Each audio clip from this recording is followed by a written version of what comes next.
There are moments in life that don't just surprise us, they shake us, not because they're loud or explosive, but because they challenge the very foundations of what we thought was true. The truths you're about to hear today aren't fantasy.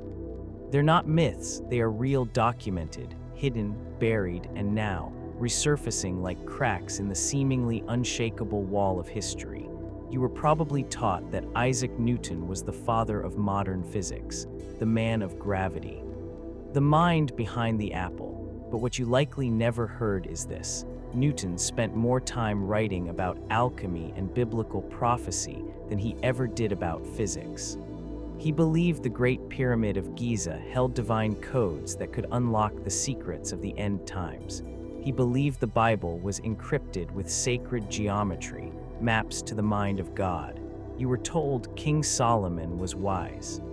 But not that he was said to control demons, that he built the temple of God with their hands, that he sealed them in jars beneath the streets of Jerusalem, that some believe those seals were broken and the darkness returned.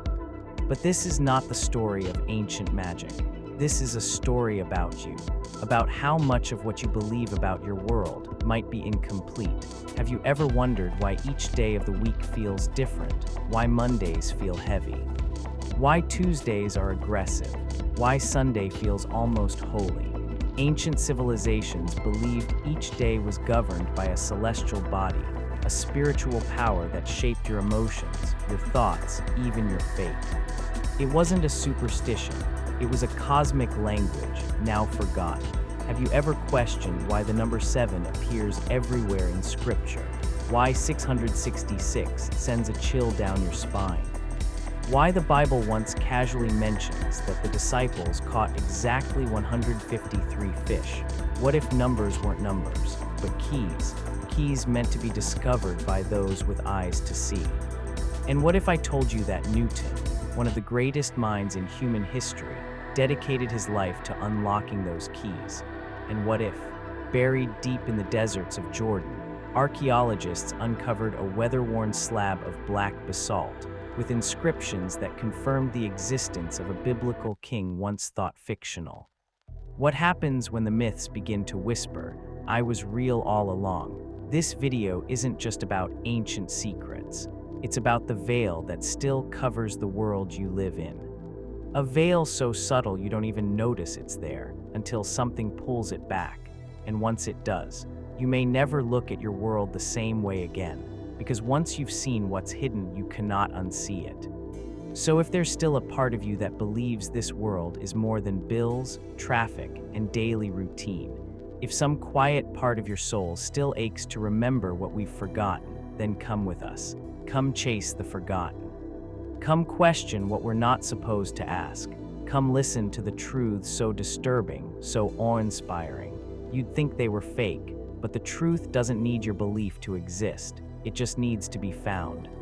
What if the greatest scientist in human history spent his life not chasing equations, but chasing God? We've come to know Isaac Newton as the father of classical physics.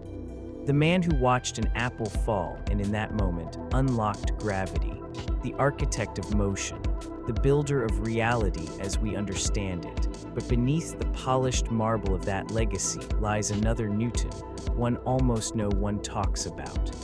A Newton not of science but of spirit. He lived alone, he rarely laughed, and when he wasn't studying calculus or optics, he was poring over ancient Hebrew texts, decoding alchemical manuscripts, and sketching diagrams of the Great Pyramid of Giza with trembling hands. Newton believed something most scientists would laugh at today. He believed the Pyramid of Giza was not just a tomb, it was a revelation in stone. He believed the pyramid contained divine mathematics, proportions so exact, so intentional, they could only have been encoded by a higher intelligence. This wasn't wild guesswork. Newton studied the angles. He measured the chambers. He compared them to biblical measurements, to Solomon's temple, to Noah's ark, to the cubit mentioned across Scripture. Because Newton didn't see the world the way we do. To him, science and faith were never enemies. They were different languages telling the same story. and the pyramid was the cipher, the Rosetta Stone of the universe. He wrote that by understanding the sacred cubit, one could unlock not only the secrets of time and space, but the date of the apocalypse itself. The Temple of Solomon, he once wrote, was built with knowledge of the cosmos. To reconstruct it is to decipher God's plan. Newton believed that the ancient Egyptians, perhaps influenced by even older civilizations, had encoded cosmic laws into architecture, the ratio of the pyramid's base to its height, the alignment of its sides with the cardinal directions, the positioning of its chambers relative to Orion's belt and the star Sirius. He saw it all not as coincidence, but as intentional prophecy. So in the quiet of his study, by candlelight, surrounded by scrolls and dust, Newton worked feverishly, not for fortune, not for glory, but for understanding, for communion, yet he was afraid. In his day, dabbling in alchemy or mystical theology was not just frowned upon. It could end your career, or worse, so Newton kept it secret. He never published these writings. He sealed them in private notebooks, hidden in drawers, disguised behind scientific diagrams. Centuries later, when these manuscripts were finally uncovered, scholars were stunned. Here was a man who had built the mathematical model of the universe, and yet he believed that God had left clues inside an Egyptian tomb. One set of papers was auctioned in 2020 for over $500,000. 3 pages, handwritten, filled with diagrams of the pyramid, Bible verses, alchemy symbols. It wasn't a theory, it was a spiritual obsession. What Newton wanted was nothing less than the divine blueprint of creation. But he died in 1727, without the answer, without the code, still searching. We remember Newton for gravity, but he wanted more. He wanted the gravity that held the universe together, not just the physical, but the spiritual. He wanted to know why God made stars, why he placed them where he did, why time flows forward, why numbers speak. And in the Great Pyramid, carved in limestone, weathered by time, Newton believed those answers were waiting. But why the pyramid? Why would a man who invented calculus spend years studying a structure built thousands of years before his birth? Because Newton, like many ancient mystics, believed that God doesn't just speak in words. He speaks in shapes, in ratios, in light, in silence. The pyramid, he believed, was a monument to that silence, a cathedral of mathematics, a cosmic tuning fork humming with the vibrations of celestial truth. There is one measurement Newton became obsessed with, the cubit, not the modern cubit, but the sacred cubit, said to be used in the construction of the Ark of the Covenant and the Temple of Solomon. He believed the pyramid's proportions were based on the sacred unit, that it had been preserved through millennia, not just by Egyptians, but by Hebrews. And that somewhere, if one could truly reconstruct it with perfect accuracy, God's calendar would emerge. A calendar of not just days, but of eternity. Imagine that, the same man who gave the world physics, spending his nights calculating when the world would end, not in fear, but in hope. For Newton, the apocalypse wasn't doom. It was the revelation, the unveiling, the final moment when everything would be made clear. He wrote of it tenderly, not like a doomsday preacher, but like a child waiting for the curtain to rise. Why does this matter now? Because in a world that has placed reason on one side and faith on the other, Newton walked the middle path. He proved you can believe in laws and still believe in mystery, that the universe can be both mechanical and miraculous. Predictable and divine, he believed that every comet was a messenger, every orbit is a song, every equation a whisper from the architect. And maybe he wasn't wrong. Maybe what we forgot is that science doesn't cancel out wonder. It completes it, and maybe the answers to our greatest questions are still buried in sand, carved in stone, waiting for someone with the eyes to see and the heart to believe. In every era, there are names whispered with both reverence and fear, names that seem too grand, too mythical, too powerful to belong to mere mortals. And among them, none shimmer with as much mystery as the name of Solomon, the son of David. The builder of the temple, the king of Israel, and perhaps the last true sorcerer the world has ever known. The Bible speaks of his wisdom, of judgments so profound that even his enemies knelt before him in awe, of a reign so prosperous that silver was said to be as common as stones in the streets of Jerusalem. But behind the veil of Scripture, behind the golden throne and the sacred scrolls, lies a far darker, deeper legend. One that claims Solomon did not simply rule over men, he ruled over spirits. According to ancient esoteric texts, Solomon was given a ring, not an ornament, a weapon, a seal, a key to the invisible. The ring bore a symbol, two interlocking triangles forming a six-pointed star. It is a symbol we now call the Star of David, but in its original context, it was said to be a binding glyph, capable of trapping the unholy. This ring, they say, gave Solomon command over demons, real ones, not metaphors for temptation or sin, but conscious, ancient beings who once wandered freely through the shadows of the world. And with that power, Solomon did not merely banish them, he enslaved them. One by one, he summoned them, and one by one, he forced them to labor, to cut stone, to lay gold. To build the temple not with human hands, but with hands that once tore stars from the sky. The first temple of Jerusalem, as the legend goes, was not just a house of worship. It was a prison. Every stone was a lock, every wall a seal, every chamber a cage for something ancient and restless. And when their work was finished, Solomon did not set them free. He sealed them in jars, inscribed with divine symbols.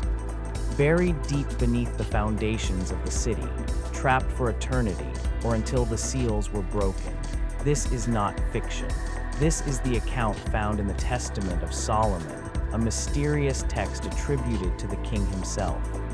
There, Solomon describes a young boy who grew sick with no explanation, fed daily, but wasted away nightly, until Solomon discerned the truth. A demon unseen was draining the child's life. So Solomon prayed, and the heavens answered. An angel descended with a ring that burned with divine authority. With it, Solomon marked the ground, and the demons screamed. Bound by symbols he could not resist, the entity became the first of many to fall under the king's control. From that day forward, Solomon was no longer just a king. He was a keeper of the unseen. He interrogated demons. He learned their names. He cataloged their powers. He bent them to his will, not all at once, but slowly, methodically. And with each new capture, the temple grew taller, wider, holier. Yet under its sanctity boiled a secret known only to the king. Jerusalem stood not just on holy ground. It stood atop a fault line between the physical and the spiritual. And Solomon held the key. But power like that comes with a cost. Legends say that as Solomon grew older, the ring began to weigh heavier, not in mass, but in memory. The voices he had bound began to whisper again, not from the air, but from the earth. They called to him through cracks in stone and dreams in the night. They reminded him that nothing stays sealed forever, and perhaps he listened. For in his final days, Solomon's heart turned. He built altars to foreign gods. He welcomed idols into the holy city.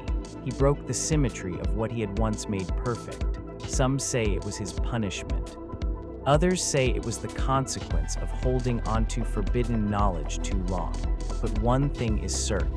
When King Nebuchadnezzar of Babylon invaded centuries later and tore down the temple, the seals were broken, the jars shattered, the inscriptions lost, and the spirits once silent returned.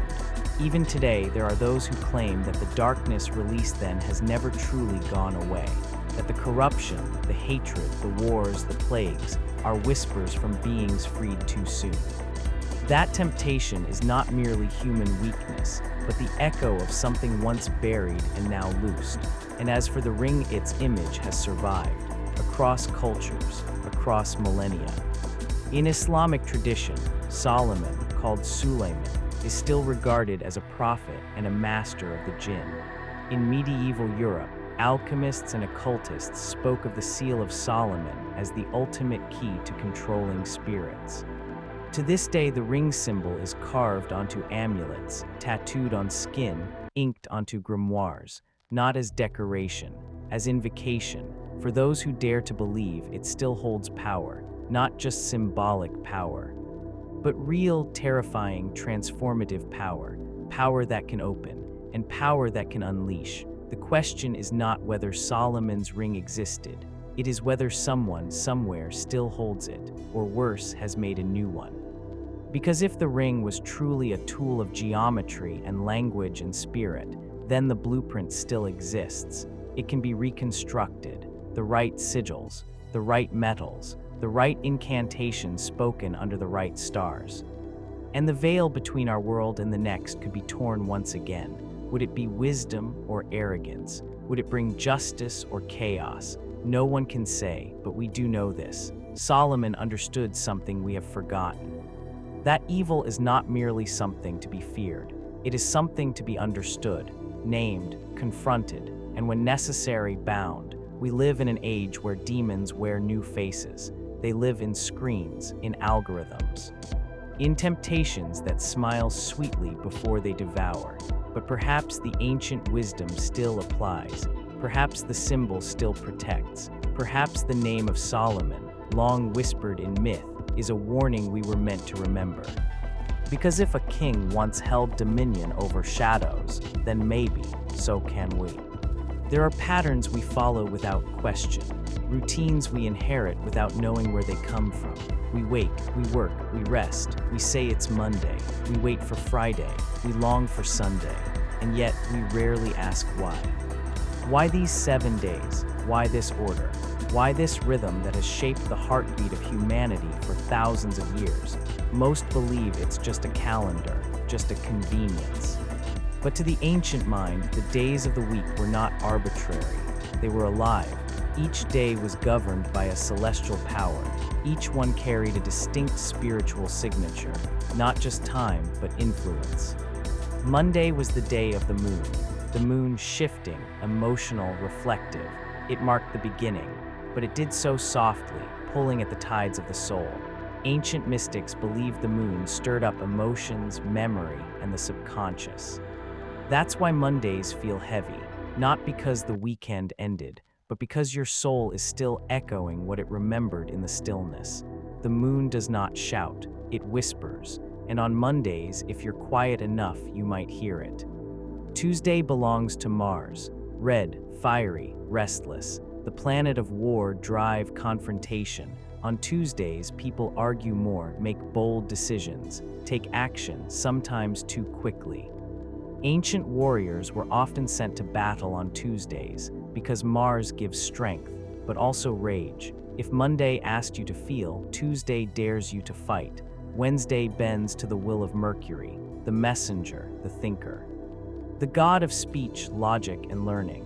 Wednesdays are when communication flows, when meetings succeed, when words matter most. That is why deals are struck on Wednesdays, why ideas become clear. The air vibrates with thought. But Mercury is fast, too fast. If you're not paying attention, you'll miss the message entirely. Thursday is ruled by Jupiter, the king of planets, expansive, wise, generous. Jupiter governs growth, abundance, and spiritual elevation. It is the day of teachers, seekers, and leaders. On Thursdays, people feel drawn to learn, to give, to reach beyond themselves. It is a day of blessing, a day of vision, a day when the soul wants more than survival, it wants meaning.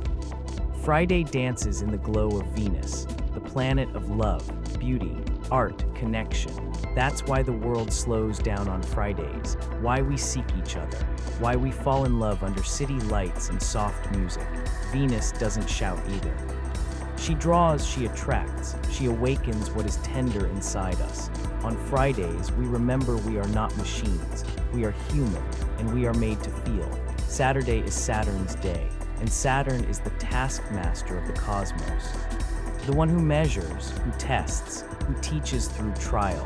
Saturdays demand reflection, discipline, completion.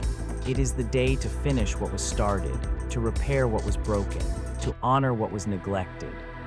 Ancients used Saturdays for cleansing rituals, for spiritual audits, because Saturn doesn't care if you're tired. It only asks, did you learn? Saturday is not for escape.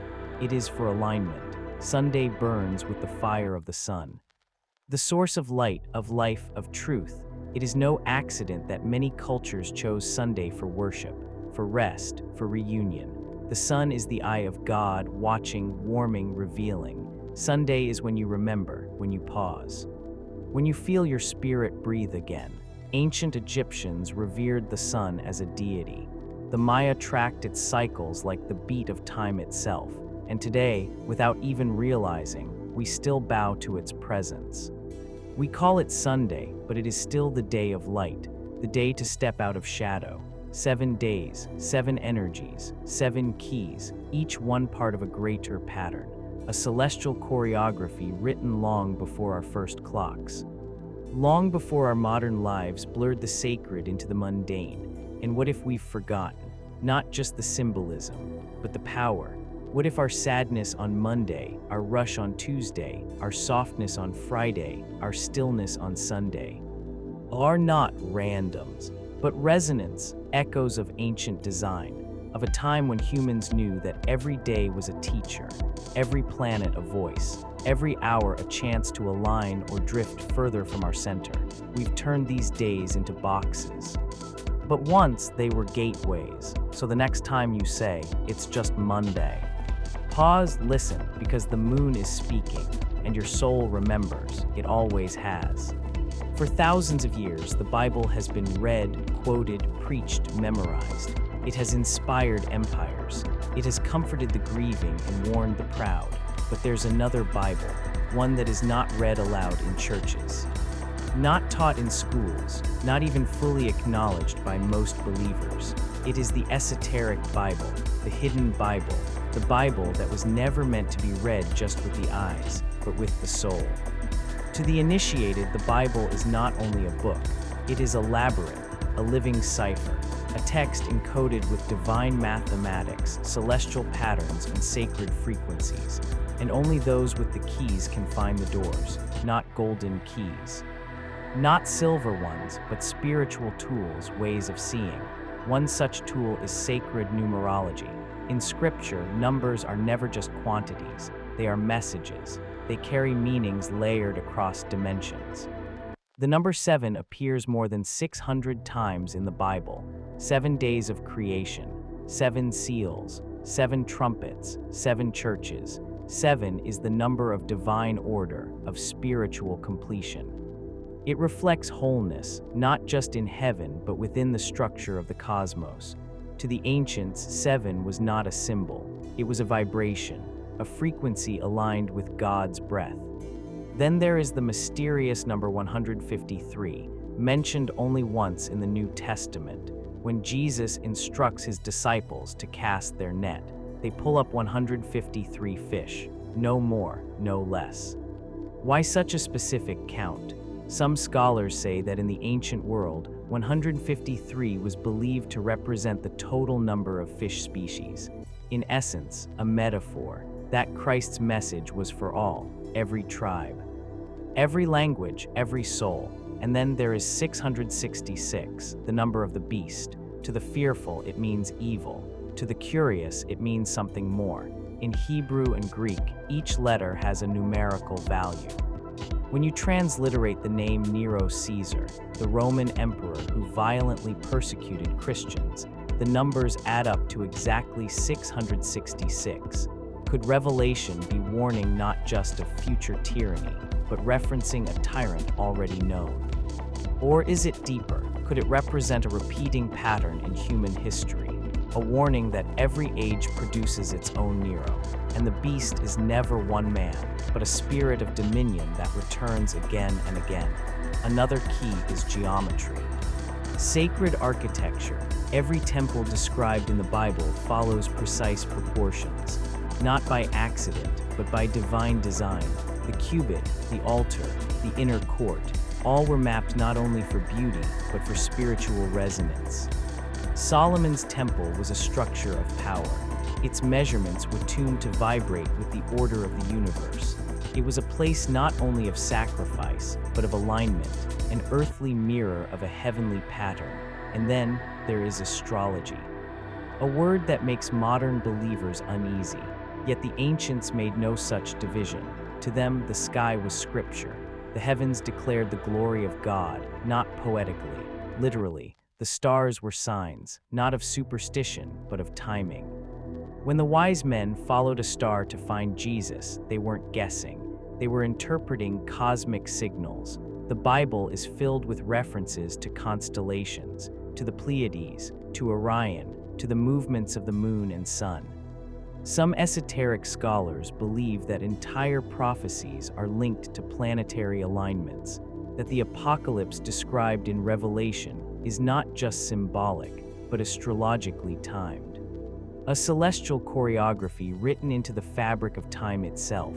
Another forgotten key is the alphabet itself. Hebrew letters are not just letters. Each one is a number, a symbol, a shape, a sound. Together, they form geometries and formulas hidden within the verses. The name of God, YHWH, is composed of letters that represent existence itself, the unpronounceable name, the breath of life. Even the first verse of Genesis, when viewed through ancient coding systems, reveals layers of physics, geometry, and cosmology. In the beginning, God created the heavens and the earth, a simple sentence. But within it, some claim, lies a pattern echoing the expansion of space, the duality of light and matter, and the nature of time. Not metaphor, mathematical structure. Isaac Newton believed this, not as a mystic, but as a scientist. He believed the Bible was a blueprint, that its metaphors masked formulas, that its poetry concealed prophecy. He spent decades decoding it, not to preach, but to understand. To reconcile what he saw through a telescope with what he read in ancient scrolls. He believed that the deepest truths of the universe would not be found in laboratories, but in sacred texts, waiting for eyes that could finally see. Others followed: William Cooper, the Rosicrucians, the Kabbalists. They saw the Bible as a cosmic puzzle, a riddle, a game between God and his creation, where the prize is not power, but awareness. Awareness that life is more than flesh and breath. That behind every word lies a world, and behind every verse, a vibration, one designed to awaken. So why does this matter now? Because we live in an age of surface thinking, quick interpretations, literal minds. But the Bible was never meant to be flat. It was meant to be climbed, like a mountain, layer by layer, verse by verse, until the seeker is transformed, until the text becomes a mirror, until the reader becomes the revealed. Perhaps that's what Jesus meant when he said, "He who has ears to hear, let him hear." Not everyone will, not everyone can, because the Bible is not just a story of the past, it is a map to the soul. And only those who ask, not just what it says, but what it hides, will find the keys, not outside, but within.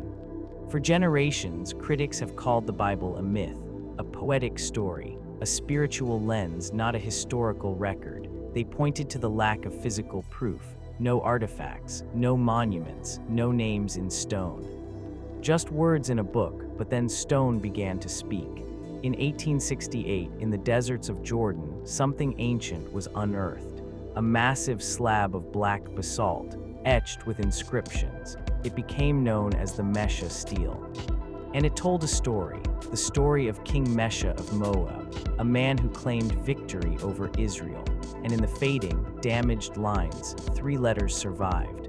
One of them was a B. Some scholars believe it referred to King Balak, a figure from the Book of Numbers, long dismissed as legend.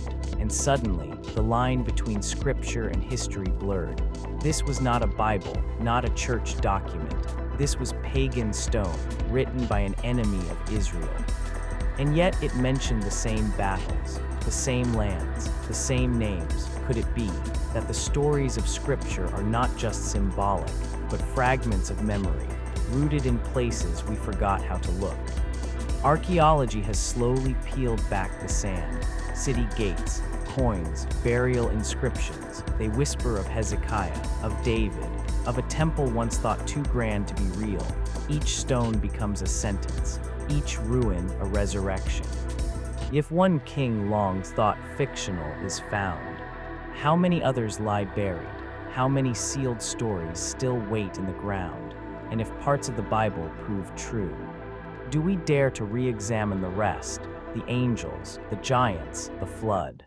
Are they just symbols, or are they echoes of a truth too old, too wild, too inconvenient to accept? In the end, the dust does not lie. It remembers, it records, and it reveals slowly but surely.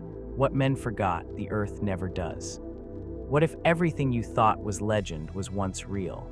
What if the stories whispered in temples, etched into stone, and hidden in ancient symbols were never meant to be dismissed, only rediscovered?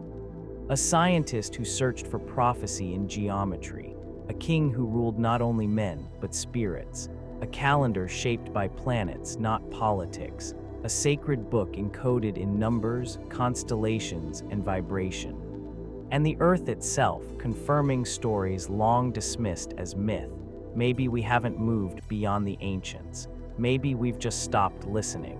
The truth doesn't need your permission to exist.